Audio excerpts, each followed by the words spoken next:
Welcome back everyone. In today's video, I wanted to share with you a recent project in addition to one of my shelf displays, and it is a recreation of the Mandalorian Death Watch scene from the Mandalorian series. When these Super Battle Droids faced off with these Mandalorian troops in that flashback sequence, it was without a doubt one of the finest moments in recent Star Wars media, and therefore I knew I would want a recreation as part of my collection room. The Death Watch Mandalorian is an exceptional figure, and we are very fortunate to have gotten this one in the vintage collection. This figure is fully articulated, so you will have no problems recreating a scene such as this. Originally, I had ordered 4 cases of these Mandalorian troops, and so far 3 have arrived. With so many of these figures in my possession, they would absolutely require their own diorama display in my collection room. And here's a closer look at my new shelf display. We have a bunch of these Mandalorian troops facing off with Super Battle Droids. I am very happy to have made this display. It's such an iconic scene, and of course, these figures had to go somewhere.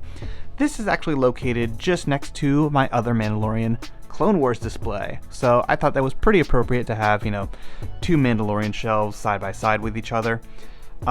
If you have been a fan of the channel at all for some time, you may notice that the walls and the back are actually very familiar looking, and that's because I was able to repurpose some of my existing diorama walls. Those are from my IG-11 and Mandalorian diorama that I made, the face-off that they have with the Niktos at the end of Episode 1, Season 1. I didn't really have much use for those, that's a very scene-specific kind of diorama. I absolutely loved making it, and it was one of my favorite scenes so far. But other than that, I didn't have it displayed in my collection. I use it for time to time for toy photography and stuff, but I really wanted to have it on display. And watching this scene several times, I noticed that the architecture was actually extremely similar. So I was able to repurpose that, which is fantastic that I didn't really have to build something from scratch. The only thing that I did make was the floor. So the floor is a piece of 1/2-inch styrofoam that I snagged from work.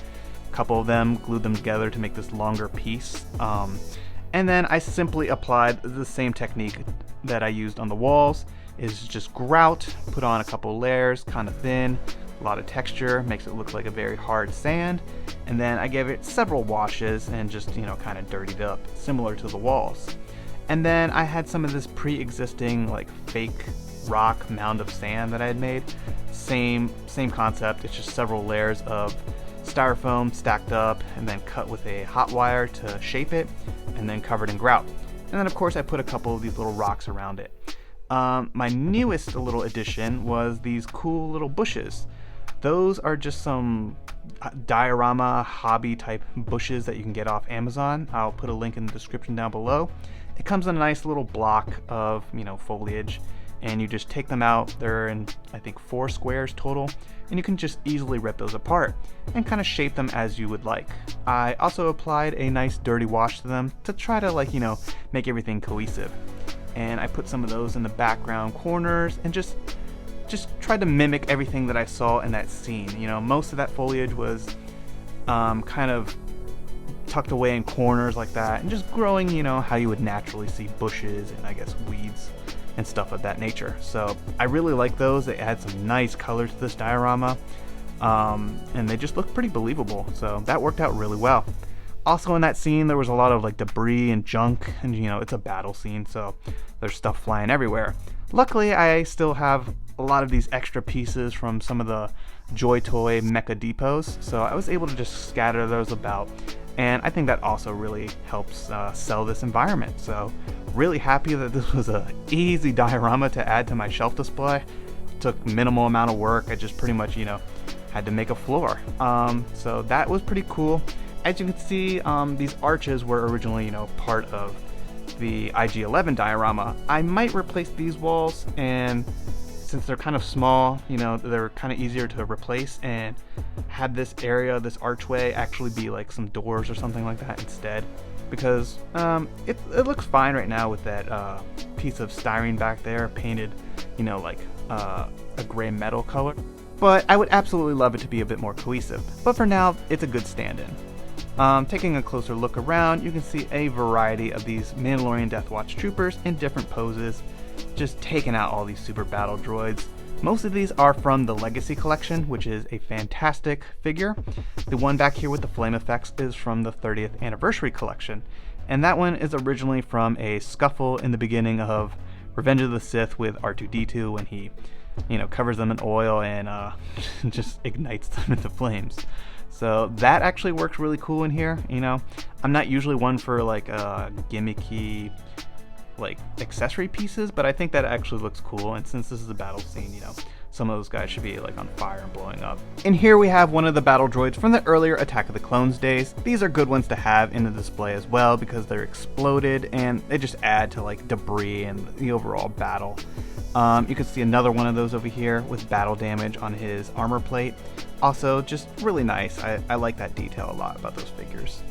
I'm a big fan of Super Battle Droids just because they stand better than our current standard battle droids. Those are very frustrating, and I'm just always disappointed that I'm never able to set up very good scenes or diorama displays with them because they just don't stand over a period of time.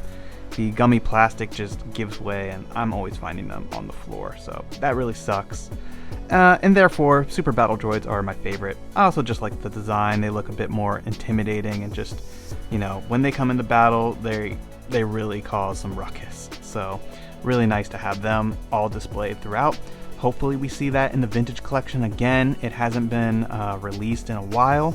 There is a version of the Super Battle Droid from the Legacy Collection from one of the 2-packs that actually has an ankle joint, which allows these to stand even better than they already do. That would be a really nice one to get in the Vintage Collection with the proper paint color and just, full deco on it. So hopefully something we see in the Vintage Collection one day and a topic for another discussion. But all in all, very happy to have this set up. Here you can see one of my Mandalorians in flight. We have him there with his jetpack. I want to get some accessories for these guys, like the little flame effects, just to show them more in flight. Here is another one of them. Also, I need to update the string wire that I'm using to hang them with. I just haven't gotten around to getting like a nice clear fishing wire. This one still doesn't look bad, but I want it to be as invisible as possible. I also only have 16 of the Mandalorians currently displayed in here out of my 3 cases that I currently have. The rest I want to put in flight and just have them all flying around. I just haven't done it because I would like to get the proper wire first. But hopefully one day I'll get to that and they'll just all be zooming around in here. You can see some nice detail that I put in the back with like just barrels everywhere and little pots and stuff. Just trying to really recreate this town and the look that it had. You can see some other like barrels and just like bags of food and just like pottery everywhere. I would really like them to release some of the townspeople from that scene. I think that's a never gonna happen item. Maybe at minimum would we get a young Din Djarin. I think that would still be cool. It's such an iconic scene, and it's really the beginning of his journey as a Mandalorian. So, and being a Mandalorian foundling, we have to get that figure. I don't know if it's gonna be super popular or like at the top of anyone's list, but I would absolutely love to get that figure in the Vintage Collection, and I think that would look fantastic in this display and just being saved by one of these Mandalorians. But yeah, the townspeople, I don't think that would really happen. Maybe I'll get around to making some customs because they're pretty simple designs, they're just wearing like burgundy colored robes. But we generally don't get many like background random people like that as character offerings, but they would be essential to recreating this scene. But for now, it's going to be mostly warriors in here and battle droids. All in all, I'm very happy with this display. I think it looks awesome. Very happy to have such an iconic scene in my collection room as well. And, I tried some new stuff with these bushes and that looks really cool. So always nice to try a new technique when it comes to making my dioramas and stuff. So all in all, very happy. Feel free to leave your thoughts and opinions in the comments down below. Let me know if you think this diorama looks great. Let me know how many of these troops you have. And just let me know, all in all, if you are thinking about making a diorama like this or have any questions at all. I'm always happy to help, and thanks so much, everyone. I will see you on the next video.